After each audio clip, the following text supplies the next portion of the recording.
made her heart flutter every time she walked into the kitchen. It was a lived-in kitchen, none of that sterile modernism you typically found in subdivisions named after trees, and she was lucky to be here. Green Lake was the type of neighborhood people were willing to pay exorbitant amounts of money to live in. She knew that, and so the last thing she wanted to do was upset her standing with the Crouches. She flicked the light off and stepped into the hallway, leaving their business to themselves. That wine was going to be a mess to clean up. To Juno's left and down 6 feet of hallway were the foyer and formal living room. The foyer was a depressing little alcove with stained glass windows looking out over the park.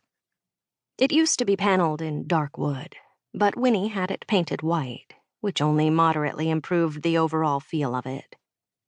And then there were the family photos, studio portraits of Sam through the years as his teeth jutted from his gums like chiclets. There were a couple of Nigel and Winnie, too, doing wedding things. Nigel in black tie and Winnie in a simple slip dress that was no doubt inspired by Carolyn Bessette's on the day she married John Kennedy Jr. But despite the desperate attempt at cheerfulness, the foyer was doomed to look like a vestry. Juno had heard Winnie commenting on the gloominess and hinting endlessly at Nigel to do something about it. "We could have that tree outside the front door cut down. That would open up the room to so much light." But her earnest suggestions fell on a man too distracted to hear them. Winnie had settled for keeping the light above the front door on at all times. Juno quietly sided with Winnie on this issue. The entryway was gloomy. But beyond the front doors, past a smallish, unfenced yard and then a busy street, was Green Lake Park. And that was the best thing about the house. Green Lake, a neighborhood in Seattle, was urban-suburban in feel, and its center was the lake and park after which it was named. Looping around the lake was a 2.8-mile nature trail. You could be homeless or a millionaire. On that trail, it didn't matter. People came and walked and shared the space. Juno trudged right instead, toward the rear of the house, and the hallway opened up to the family's dining room on one end and a great room on the other. When she'd first moved in, she'd been startled by the clash of color and pattern that jumbled across the room. Nudging a fallen throw pillow out of her way, Juno walked slowly to the bookshelves, flinching at the pain in her hips. She was limping today, and she felt every bit of year 67. The bookshelves were just a dozen feet away, but she paused at the halfway mark, standing still and closing her eyes until the pain passed.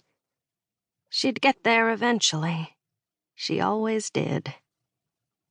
When the throbbing passed, she shuffled forward, her joints crying out. It was a bad day. She was having more and more of those lately. If she could just make it to the bookcase. It had been that way for quite some time, the disease raking its way across her joints. Her symptoms had felt flu-like initially, steadfast aches hanging onto her bones in meaty tendrils.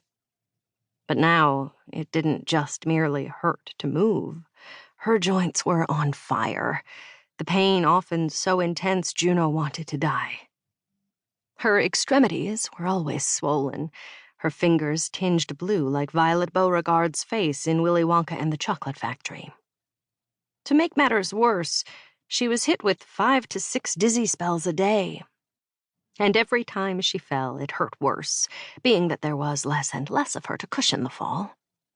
She didn't have a computer of her own, so she'd used the Crouch's computer to Google the best diet for her condition, asking the big robot in the sky what foods she should and should not be eating.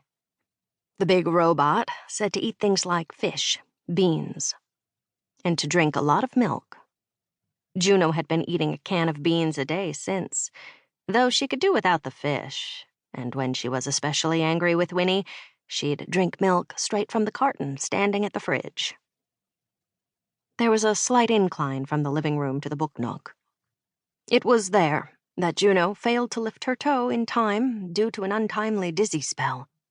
She stumbled sideways as top became bottom and bottom became top, and her thigh slammed into